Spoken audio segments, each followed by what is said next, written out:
think everything cynically, like, is it any good? Is it actionable? Am I honest about measuring the impact, the value, the return?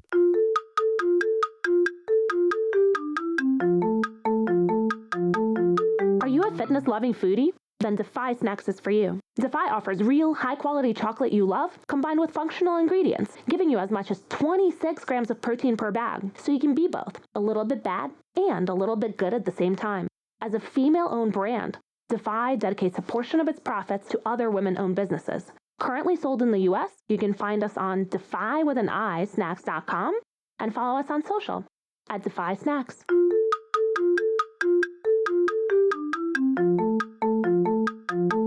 Hello and welcome to the Shiny New Object podcast. My name is Tom Ollerton. I'm the founder of the creative effectiveness ad tech platform Automated Creative.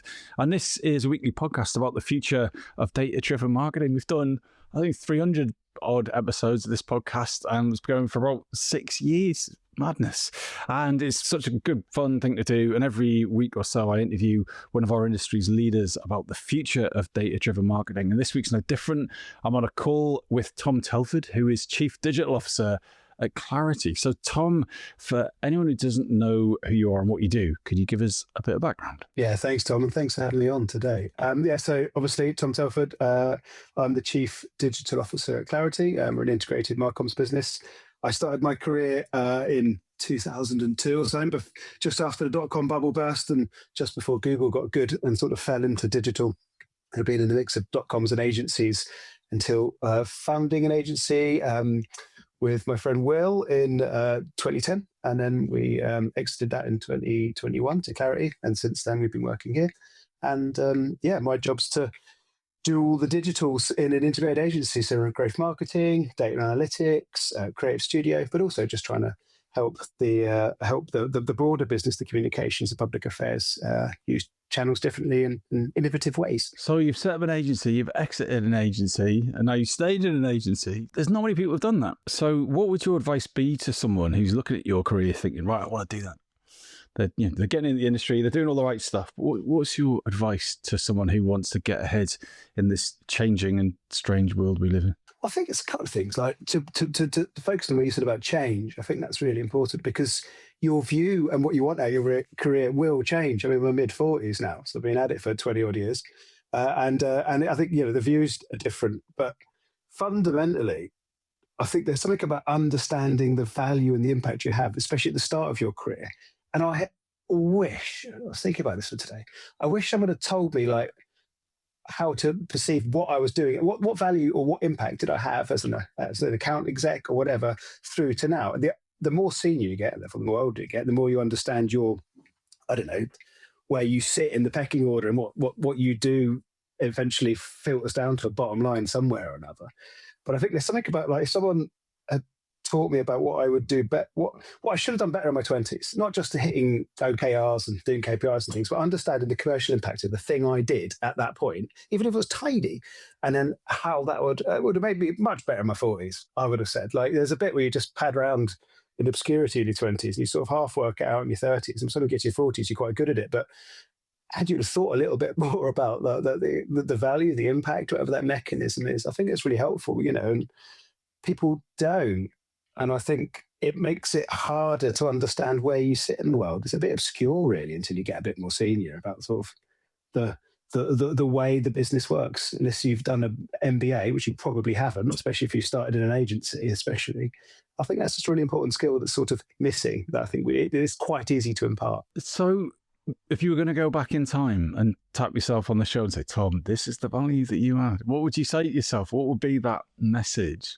I don't know. I think it's because there's an expectant commerciality. I think if you ask your boss, if you ask your boss where the money is, in an agency world, which I've been more in than a client side rather than both, I would say it's about, there's a few things that you can impact, isn't it? Your billability, the efficiency on account, understanding those metrics that make you effective in your role. Because ostensibly, if you're chasing more seniority and more money, then the fastest way to get there is to add value in your existing job. So whilst keeping a weather eye on your current job, if you were asking, if someone said to me, like, if I had the balls or the cleverness to go to my boss and be like, what impact have I had on the bottom line? What am I doing at this point? It doesn't, you're not going to making millions, but like, that's not the point. But the point is like, someone nowadays goes, I want a pay rise. We're like, cool. I want 10 units of money. I'm like, sweet. How are you going to make 30 more units of money? And they go, well, that's not fair. And I'm like, well, that's the game. So like, how do we talk about that? Like, well, I've been here a year. Cool. Have you changed your behaviors? No. So you end up in this sort of commercial transaction. I think there's something about someone saying that I want to get to this point. How do I get there? I don't really understand what impact on the business financially I'm having now, or commercially, should I say. And then, but it's pretty well mapped in a decent company. So if you understood that and you understand the next job, then you can start to lean yourself, not just in job specs, but commerciality. I think it's almost taboo, especially in Britain. We don't talk about commercials enough. I think it's pretty easy to talk to be honest. It's pretty black and white. Yeah. Well, it's been like I often say this in sales calls. I'm gonna talk about the awkward thing, which is money now, and I feel nothing saying that now. I'm just like, cool, like, but you can just feel everyone go, oh, like, it's, come on, man, we're a business, you're a business, let's do some business. Well, come on, that's all right, you'll be okay. So be more commercial.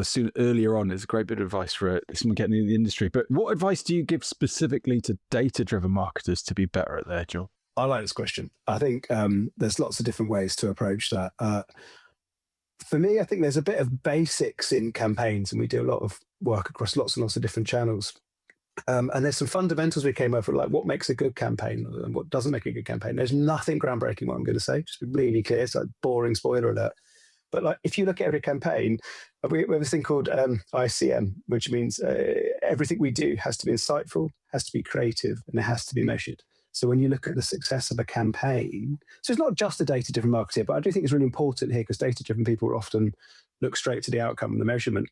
But what insight did you take in when designing a campaign or setting it up? And is that rounded? How are you appealing creative? What are you being different with in your creative? And how are you measuring it? And what you find is most people like two of those, not all three. So a lot of performance marketers will almost dodge the insight a little bit and sort of infer from experience, love measurement, might like it if they're doing social, they might like creative, but PPC arguably. A lot of brand people love insight, they love the creative, hate the measurement piece. But actually, if your client or you are a good marketer, you do need all three of those things to actually be like a pillars for success. So I think that is my piece of advice. Think everything cynically, like, do I have insight? Point A, is it any good? Is it actionable? How does that affect my creative? And it doesn't just mean shiny, beautiful things, but like the thing that I'm putting in front of someone. And then am I honest about measuring the impact, the value, the return? And that KPI in that ICM thing would really push your people to be all rounders, really. Because at least one of those is going to be uncomfortable with someone. Exactly. Right. So therefore, so your approach is really like helping people totally up their weaknesses, or at least paying attention to them. So that's nice. So I might well steal that. But we're going to talk. You would not be the first guest where I've taken strong guidance from. But we're going to talk about GEO, right? So Tom, what is that? What is GEO? And it's 19th of Jan 2026. Oh, great question. Well, I mean, GEO is about optimizing AI effectively in the same way that SEO was back in the day. So SEO being search engine optimization, which I think most people on the listening will have a good praise of. GEO is generative engine optimization. So it's just the evolution, really, of SEO. One thing, Tom, I did do a poll on LinkedIn about this. Like, what should we call this thing? LLM search, AI search, GE, and it's like, we've got this real ability in our industry to make things sound way more complicated than they are. And like GEO, it's like, what? I just thought at least this time around we could have something that's really blunt and obvious, but it's not. No, it isn't. Anyway, it's not your choice, but that's my bug. No. Anyway, carry on. Sorry, Tom. But I think we've had our fair share of like, what is it internally? Because, in our organisation, we work globally, and we also work a lot in PR, effectively, in communications, and a lot in marketing and digital, quite different groups of humans. So SEO, AI optimization, I agree with you. Like, we sort of stuck with GEO for a while because it's we'll probably talk about today, the way that sort of the way one optimize it feels like the right expression for an active marketing. We're actually doing the thing. We're optimizing the thing for a game somewhere. But I agree with you. And it changes as well. There's sources for courses. Today it's GEO. So what is GEO? What is GEO today, Tom? It's about optimizing what generative engines say about your brand and sort of when they choose to say it. So how do you influence Gemini, or how do you influence ChatGPT or Perplexity or Grok? Where are you in there at the moment? Where might you want to show up? What conversations do you want to be part of? AI, I'm going to say AI is a revolution because it's the most glib thing that's going to come out of anyone's mouth on any podcast right now. But like SEO, Google in the first place was a really good revolution. All of a sudden, we've had this sidekick since the early noughties, which helped us find data about having to use books and telephones as much. That was great. GEO is just an evolution of that. But the reality, the way that it works, SEO in Google, old Google, you put in something, I want to know about insurance, and it gives you a list of links. You click through them and you make an informed decision. It really sped the world up. This time around, as we all know, you type in something about insurance, and then it not only does that in its head, then it spits out an answer based on what you want and your preference. And that changes. And that can be different every time. And it will be informed, and it will have a wide range of things that it's thinking about. What's fascinating is the way it, as a sort of B2B marketer, how it compresses the sales funnel is absolutely incredible. It creates a lot of opportunity, but it also creates a lot of fear. I think the industry is pretty interesting at the moment, looking into marketing, especially data-driven marketing. But ultimately, we are trying, in the same way we used to do SEO on Google, et al., we are trying to do a very similar thing here. We're trying to just show up better in the LLMs.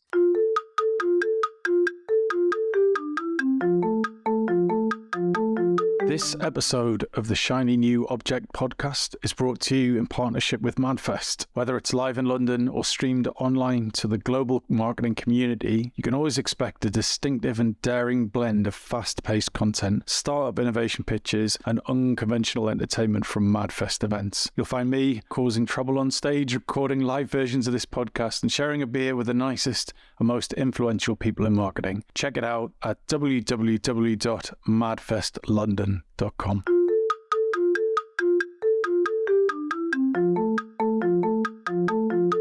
So the interesting story, I was having a meeting. I watch myself here. I was having a meeting with someone who works in the industry, and their product was not showing up in GEO, AI search, whatever you want to call it.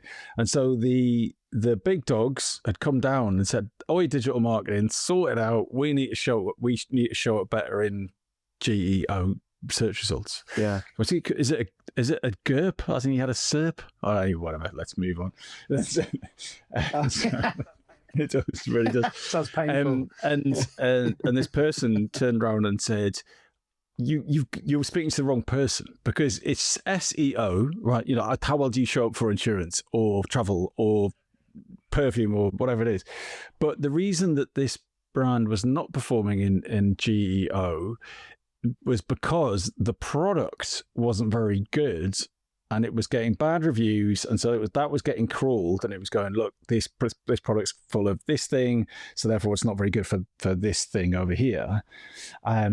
So this person went up and said, look, no, you need to sort your product out, because this is not just a marketing problem. So I'm curious to know where that balance is, right? So yes, you can. So part of GEO, as I understand, is having good SEO anyway. But really, if the small print's no good, or the content's no good, or the product's no good, how can a marketer even start to deal with that? Oh, that's a great point. That's probably my favorite bit of all of this, is that it isn't one person's preserve.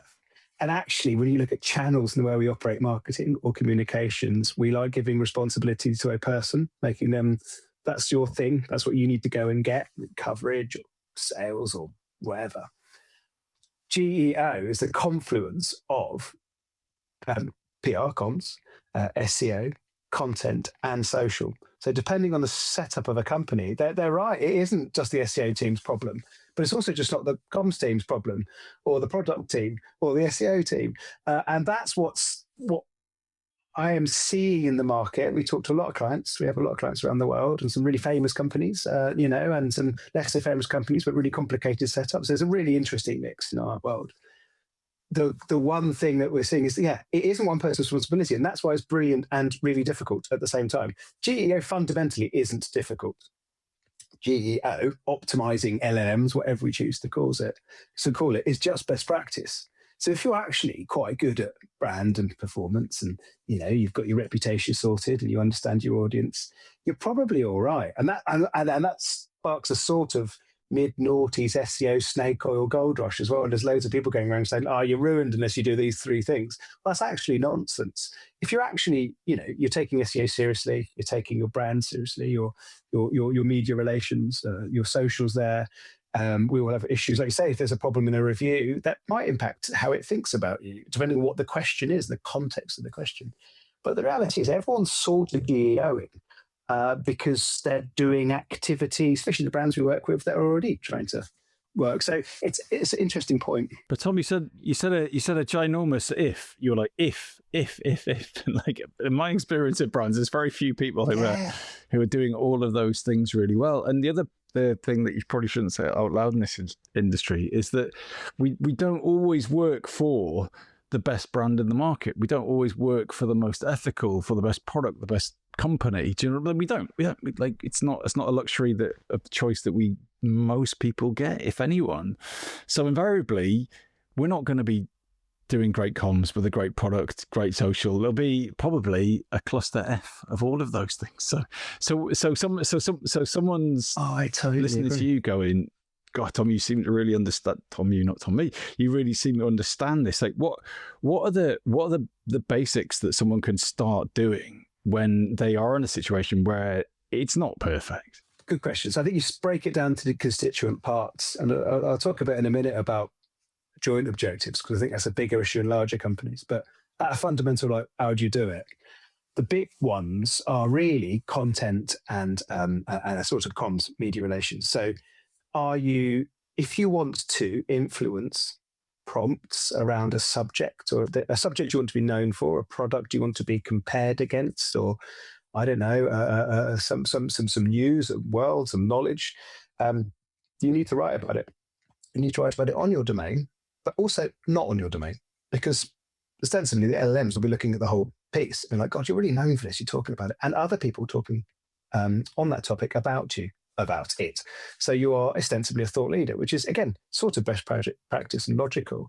But your content strategy on and off site, and then your media relations are really, really important. So, and that's all to do with where the whichever AI surface you're into, ChatGPT or Gemini, they've all got their nuances where they pick their citations. Like, what are they ingesting to give you the answer? So really easy thing is to do, type in some prompts that you want to be known for, look who it's talking about, and look where it's referencing, and think about those sites. And there are tools. We have built one where you can, it will give you the list, and also the sort of the area, what type of website is talking about you, because then that impacts your media relations. And then actually your social, again, are you appearing? Things like Reddit in our world become really important, where we might not normally put it as part of a Marcoms campaign. It actually sits really importantly. Wikipedia, we are seeing really positive results, but obviously really hard to, you just got to do it right in the first place, and it's got its own ecosystem. We see a lot on those at Quora, things like that from social. There's that side of things. Fundamental SEO still remains, like, is it accessible? Is the website geared right? That's like foundationals. But actually, what is the content? Is it around these prompts? What are these prompts? And how are you using your whoever does stuff off the website to engage that? Well, I think one of the issues is we have from a media relations sense, the PR and comms world, we have our media plans which still exist. So we're still trying to go after, I don't know, I'm going to be really cheeky, but like the New York Times and whatever, Forbes for a B2B client. That may or may not impact an LLM. It still will impact the brand. But actually, we might now be saying, a big lump of this retainer now should go after, like, I don't know, Insurance Monthly magazine, or something we normally wouldn't bother going after, or like Insurance Brokers of Detroit. And you're like, okay, that's niche. Do you want us to go after this? But the reality is, if GEO creates this tension between each channel's individual objective and what the people are paying for or working towards doing, and then the blob in the middle. If you have these 4 blobs of the disciplines, and the blob in the middle is GEO. And that's really, really interesting in our seat, especially, but in the world. How do you get everyone to talk together? Often communications and marketing don't communicate, actually, ironically. They do quite different separate budgets, objectives, KPIs. So part of this is all about making it, to your original questions, almost like, how does it work? Well, they're the 2 biggest things you can do. But fundamentally, turning it upside down, one of the big issues we're seeing, loads and loads of interest in it, but there's quite a lot of painful internal conversations that need to. You can't just chuck money at it to make it work. You do need to sort of think holistically about how academic is your Marcom setup. Do you know what? This sounds like heaven on earth for an agency, because my favourite phrase I've used for like a year is, where there's mystery, there's margin. Do you know what I mean? It's like, well, you can't just throw money on it. No you comment. Can't just give it to one team. But we've all got to get together, and so that. So all right. So where are you on paid within? You called it services, so I'll take that. I saw even today that the paid products rolling out. Are we just going to get brands going, sod it on GEO? We'll just buy whatever ad placement underneath the first prompt response. Is that just the lazy person's way of doing it, or is like, how are you seeing that space evolve, and what's your approach? Yeah, the paid thing's interesting because it will dictate how people take it seriously in some ways. I think to your point, a lot of people are waiting to hear whether it's how it's going to be monetized. Google is split. We have normal Google AI overviews, and Gemini all at the same time. So there's going to be a lot of shakedown at the moment. I do think some people are waiting because sometimes it is easier to pay. But the reality is that sort of the answers from the LLMs are going to become so ubiquitous in the buying journey that paid is one part of it. But trust, a bit like when PPC ads came over the top of Google, I think the trust thing will happen in the same way. People will trust an organic listing more than a paid one. The same thing will happen in the LLMs. It just creates a really, really interesting advertising mechanism as well for us as part of a bigger campaign.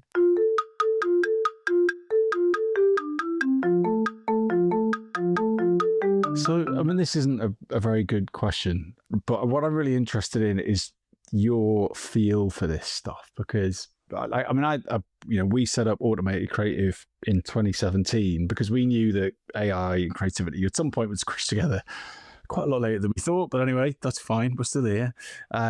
Because I really yo-yo with AI. Like sometimes, this is brilliant. Like on one end of it, I feel that when it's things that you don't know about or really care about, it feels brilliant, right? So if I'm like, I need to do an invite for my daughter's 8th birthday, you're like, unicorns, fairies, chocolate, rainbows, boom, right? I care about my daughter's birthday party, but not that much. The invite is pretty low down in my life's priorities, right? And equally, like, I'm going to Bristol for the weekend. What are the 3 places I should eat? Where's the best coffee? I don't really care, but like, and it's fast, and it's quick, it's cheap. But then when it's like, right, okay, I this is really business critical to Automated Creative, and then you use an LLM and it comes back and you're like, no, it's not quite good enough. So there's this. So I'm just curious to know, like, with your own use of AI within your job and your life, like, when it comes to important things, there is a massive trust issue for me personally, where I'm like, that's not right, or that's not good enough, or I don't trust you. Whereas on Google, you've got this kind of sense of like, well, I'll shop around a bit and I'll make my own decision. I know everyone's trying to sell to me. So where are you with that conundrum between speed and efficiency and trust? Yeah, great question. A few things from a commercial perspective. When people say, I want GEO, it's a bit like when social came, said, I want some social. Well, what do you want out of it? So I think to your point, there's a thing about when we as an agency are talking about GEO, is just saying, well, what part of it do you want? Like, are we looking at where your brand appears? Are we looking at making more money out of like high intent commercial key phrases, like classic SEO stuff? Are we looking at your employer brand? I think once you break it up, I've found it quite overwhelming the last year, especially about like, how do we actually help our clients be better at it? And then once you sort of chill out a little bit and be like, well, what does it mean? What are we trying to do? So there's a piece there about breaking it down from that, because it's so you can ask it anything and get an answer, whether you'd like it or not. But from a commercial perspective, as an agency representing clients, it's more about how do we have the fundamentals for the brand, or just the stages of the funnel, like reputational style stuff, content and engagement style stuff, and how do we be part of the decision-making process, and later perhaps how do we be part of agentic buying and things like that.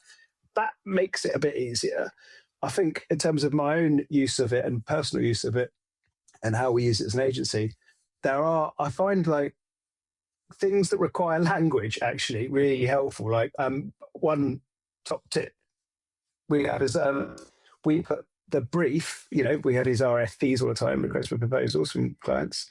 We put that in and our response and go, where do we hit the mark? Where do we miss the mark? Because that language orientated, it just takes that at face value, takes your answer at face value and goes, you are missing this bit. Whereas your response is so emotional. Okay, we have ICM and things like that. That's great. That's still subjective. It goes, you haven't talked about creative. Or your measurement slide is missing, question mark, or whatever, to pick an earlier point. But things like that I'm finding, for productivity skills fans, fascinating as well. So there's because it's a language. Yeah, what's missing? Yeah, what's missing is there's a lot more useful than generation in some ways. Yeah, it was Ian Crocombe, and they taught me this. He's like, always ask what would a human miss. And I did the whole thing with food as well. I took a picture of my food for every day for like a month, and everything I tried. I said, well, what am I missing? So which was really good, because like your cornflakes doesn't have any sardines with it. Not again. Damn it. But I think it does it faster, doesn't it, as well? It's the other piece. It does it faster than we could do that, but we do 100 other things in the day. You're asking a very specific question. It does it very quickly. So it gives you a sense of confidence. Yeah, but I don't know, Tom. I'll push you on that, though, because it's fast for everyone. My analogy would be like, imagine you got the Eurostar and then you got off the Eurostar and go, oh my, wow, I got the train all. No, like 1,000 other people did it as well. Do you know what I mean? So like, but everyone's going, I used AI to answer this client email. Yeah, but so is everyone else. That's not an advantage. Anyway, I need to calm down. It's the end of the day. Tom, if someone wants to get in touch with you about GEO or anything else, where would you like them to do that? LinkedIn would be great. Yeah. And what will make you reply to them? A message in the first place, that'd be fine. No, just send me something else. I'm happy to chew the fat, to be honest. I mean, that's half the game in the world, isn't it? Like, no one wants to be heavily sold to. Everyone wants to work out if there's a thing. Absolutely.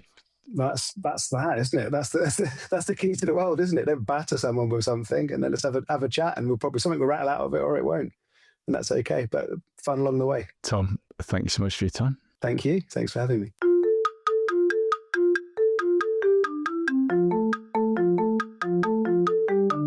Hi, just before you go, I'd really appreciate it if you could take the time to write a review of the Shiny New Object podcast on Apple Podcasts or iTunes, whatever it's called these days, or whichever podcast provider you use. We're an indie podcast, so it would go a long way for us if you could just share the word and give us a bit of support on those channels. That would just be fantastic. If you haven't got time, that's also cool. And yeah, if you could tell your colleagues about the podcast, and also, if possible, don't forget to subscribe. And I'd love to hear your feedback. If you'd like to speak on the podcast or be a guest, or you think I'm asking the wrong questions, anything, I'd be super interested to hear what you think. So please email me at tom@automatedcreative.net. That's TOM at, I'm not going to bother spelling it. Anyway, you'll work it out. Thanks so much.